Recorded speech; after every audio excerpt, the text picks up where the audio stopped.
Hello everyone, I'm back again with the another poem from grade 12 Maharashtra board, She Walks in Beauty. Let us start with the icebreaker. While judging any person, you would consider certain aspects, जैसे कि उसका appearance देखोगे, उसका कपड़ा देखोगे, कैसा कपड़ा पहना है, उससे you can justify or you can judge. और आप उसका इंटेलिजेंस भी देखोगे, वे ऑफ टॉकिंग से, राइट, उसके बैठने उठने की जो एटिकेट्स है, that also you will notice. आप कुछ लिस्ट और प्रोवर्ब्स बताओ जो ब्यूटी उसमें आ जाए, जैसे कि beauty is not in the face, it is in the heart. Beauty lies in the beholder's eyes. तो ऐसे कोई भी प्रोवर्ब्स बताने जिसमें ब्यूटी वर्ड हो. नेक्स्ट, ऐसे किसी पर्सनैलिटी के बारे में बताइए जो आपको अच्छा लगा और वो क्यों अच्छा लगा. What is the thing which you like the most in that person. Now, this is the picture of the poet Lord Byron, but हाँ, उनकी actual name है जॉर्ज गॉर्डन बायरन. ये बहुत ही फेमस पोएट थे, रोमांटिक पोएट थे और satirist भी थे. ऐसे पोम लिखते थे जो किसी न किसी की सच्चाई को दर्शाता हो, दिखाता हो. सटायरिस्ट मतलब कुछ ताना कस के लेकिन ह्यूमरस मैनर में सच बोल देना. ओके. ये बहुत सारे स्कूल्स में पढ़े हैं. जो फेमस पब्लिक स्कूल में हराव में, उसमें भी उन्होंने पढ़ाई की है. ट्राइनिटी कॉलेज जो है कैम्ब्रिज में, वहां भी उन्होंने कॉलेज की स्टडीज की है. 21 एज में उन्होंने एक राइटिंग लिखी थी, दैट इज चाइल्ड्स हेराल्ड्स पिलग्रिमेज, जिसकी वजह से ये बहुत पॉपुलर हुए थे. ओके. अब this is the lyrical poem. ये एक गाना टाइप का पोम है, लेकिन अपनी फीलिंग्स जाहिर कर रहे हैं पोएट. अब पोएट जो है वो कहीं ऐसे जा रहे हैं और उनको एक बहुत खूबसूरत सी लड़की दिखी. ही जस्ट स्ट्राइक्ड. ऐसी ऐसा कुछ है नहीं कि ये जो ब्यूटी के बारे में जो डिस्क्रिप्शन है इस फॉर्म में, वो उनकी गर्लफ्रेंड या उनकी मम्मी या कोई नियर एंड डियर वन है. नहीं, ये किसी स्ट्रेंजर, किसी रैंडम किसी पर्सन को उन्होंने देखा और बस उसको देखते उनको लगा चलो मैं इसके ऊपर पोम लिख दूं. ऑब्वियसली पोएट थे तो लिख दिया. ठीक है. So let us start with the poem. She walks in beauty. She walks in beauty like the night of cloudless climes and starry skies. She walks in beauty. वो चल रही है ब्यूटी में. मतलब यहाँ पर एक्चुअली इसका मतलब है कि वो इतनी खूबसूरत है कि वो कदम कदम पे उसकी ब्यूटी और निखर के आ रही है.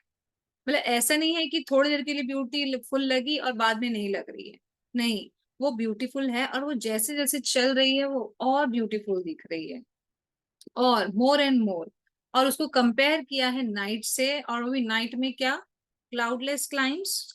जो उस टाइम पे, रात के टाइम पे जो क्लाउड्स है वो एकदम क्लियर है, क्लाइमेट एकदम मस्त है, एंड स्टार्स भी है स्काई में.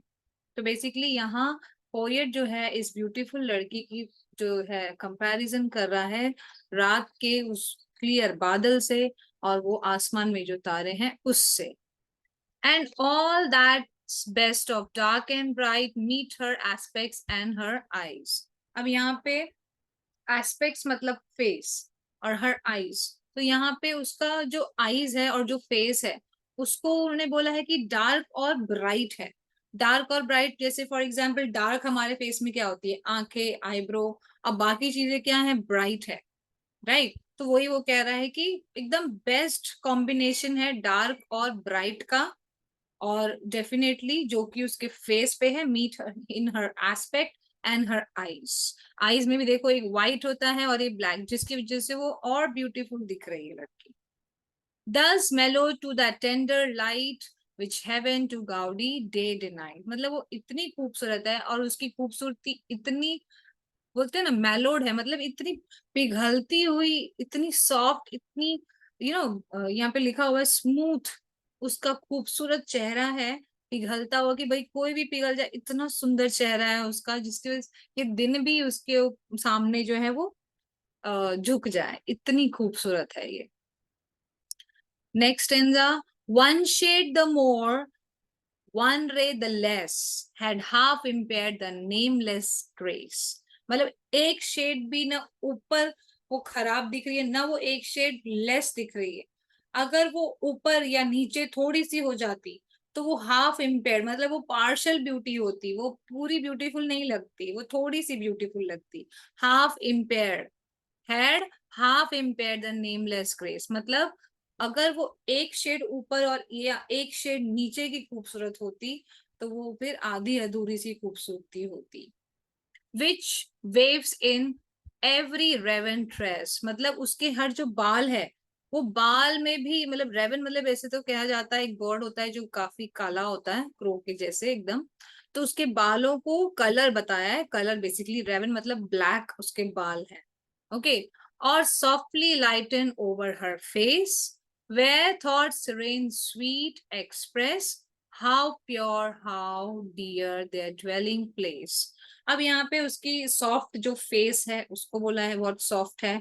सेकेंड थिंग बोला है कि उसकी जो थॉट्स, उसकी जो थॉट्स है, मतलब पोएट जो है not only her external beauty, you know he is trying to describe, he is also trying to describe the inner beauty.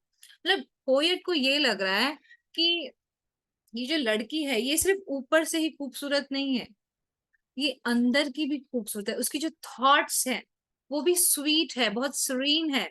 उसकी जो सोच होगी ना, जो इतनी सुंदर ऊपर से दिख रही है, उसकी अंदर से खूबसूरती तो और होगी। तो उसको ऐसा लग रहा है उसकी जो सोच होगी वो भी स्वीट होगी, सीरीन होगी, बहुत ही पीसफुल होगी, वो बहुत प्योर होगी। उसके अंदर का जो भी है माइंड है, ड्वेलिंग प्लेस मतलब माइंड, तो उसका माइंड, उसका थॉट, ये सब कुछ बहुत ही प्योर, बहुत ही सीरीन, बहुत ही स्वीट है।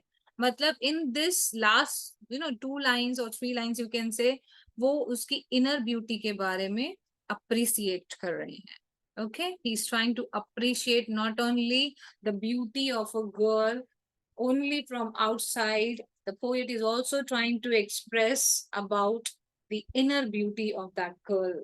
Okay, next stanza.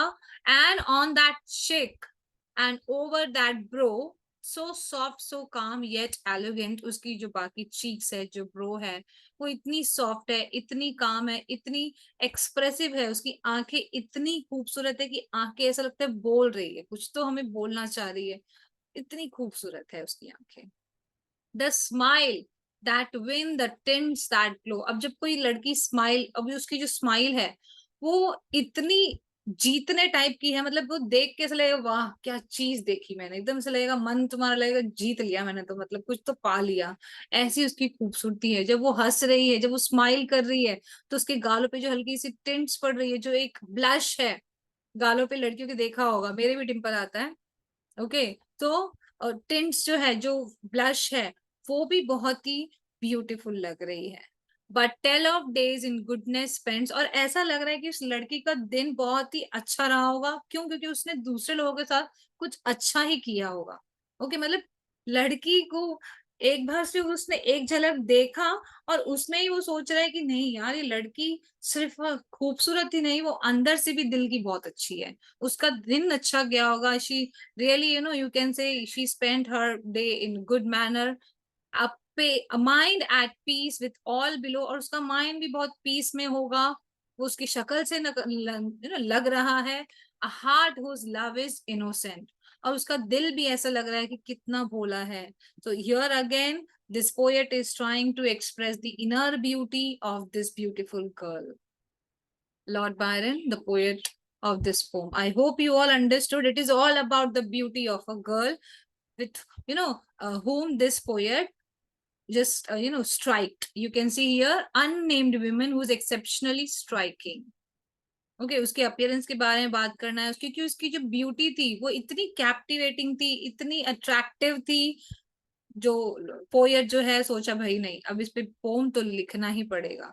Okay, so he just tries to express his love by writing a poem for this particular beautiful lady. I hope you all understood. Please comment in the comment section. If you want any other chapters explanation, I'll definitely help you out for the same. Bye everyone, have a nice day.